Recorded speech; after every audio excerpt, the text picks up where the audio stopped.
Je ne suis en aucun cas malade, hein, j'ai un syndrome autistique qui est ma force au quotidien mais qui est aussi ma faiblesse. Je ne suis pas perpétuellement atteint de maladies incurables, que ce soit une maladie psychique ou une maladie physique, non.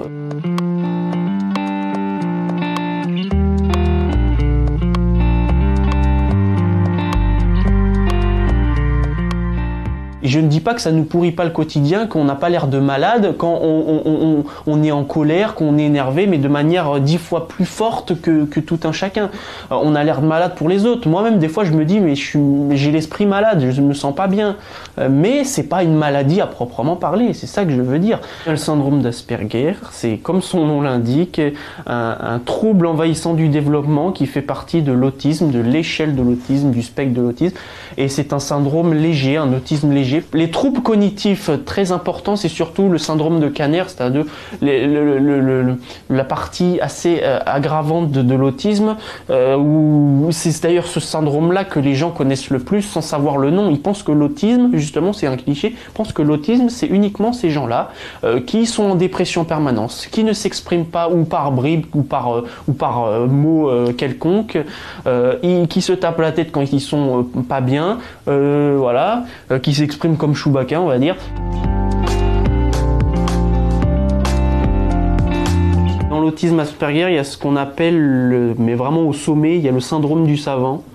Par exemple, Kim Peek, qui a donné ses traits à Rain Man dans le film de 88 avec Dustin Hoffman et Tom Cruise, était quelqu'un d'assez incroyable, qui savait lire 2 pages simultanément. Mais c'est pas la réalité de l'autisme, ça, c'est des gens qui sortent des sentiers de l'autisme. Ils ont leur petite branche dans le spectre de l'autisme, leur petite branche qui est autisme savant. Mais ils sont que quelques-uns, il n'y en a pas beaucoup. Moi, on pourrait penser que je suis à la limite entre un autiste de haut niveau et un autiste savant, mais je ne suis pas autiste savant. Je suis autiste de haut niveau, certes, tous les autistes Asperger ne sont pas des autistes de haut niveau, mais moi, je suis hypermnésique, donc je me souviens d'énormément de choses et je dois prendre conscience des facilités que je peux avoir dans certains domaines, même s'il y a des côtés sombres qui est de se souvenir de choses qu'on aimerait totalement oublier mais qu'on n'y parvient pas et qui nous bousillent la santé, évidemment.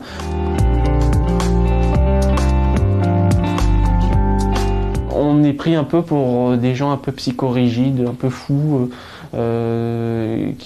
ça donne uniquement une activité, puis le reste n'a plus d'importance pour eux, ils manquent d'empathie aussi, on dit souvent ça. Mais la majorité des gens avec autisme, dont moi, on est seul malgré nous. On n'a plus envie d'être seul, on a une solitude forcée, une solitude malsaine. Malheureusement, on a beaucoup de mal à enclencher une conversation, ce qui fait qu'on reste perpétuellement seul. On se dit, allez, on bouge, on y va, et on n'y arrive pas. Et les gens, ils nous aident pas parce qu'ils viennent pas nous voir. Moi, je demande que ça, qu'on vienne me parler, qu'on crée des amitiés, des affinités, qu'on fasse des sorties, qu'on aille au musée, qu'on aille visiter. Je pense que l'autisme mérite un beau mode d'emploi pour les neurotypiques qui ne comprennent pas. Il y a des fois où on n'a pas envie d'être accompagné, on va le faire savoir directement ou indirectement. On n'aura plus envie d'être accompagné, on en aura marre. Il y aura eu trop de relations sociales, on a envie d'être seul. Et ça, c'est une solitude saine, on va dire, parce que c'est une solitude qu'on a besoin, qu'on a demandé. Et le plus important pour un sujet Asperger, c'est d'être bien entouré de personnes qui te comprennent, qui font des efforts pour t'aider et pour te guider à travers ce flou, ce noir continu qu'est la société humaine. C'est pas quelque chose d'évident à comprendre et s'il y a des gens pour les accompagner, des neurotypiques qui, eux, comprennent la société mieux que nous et qui seront à même de nous l'expliquer, on avancera du bon côté.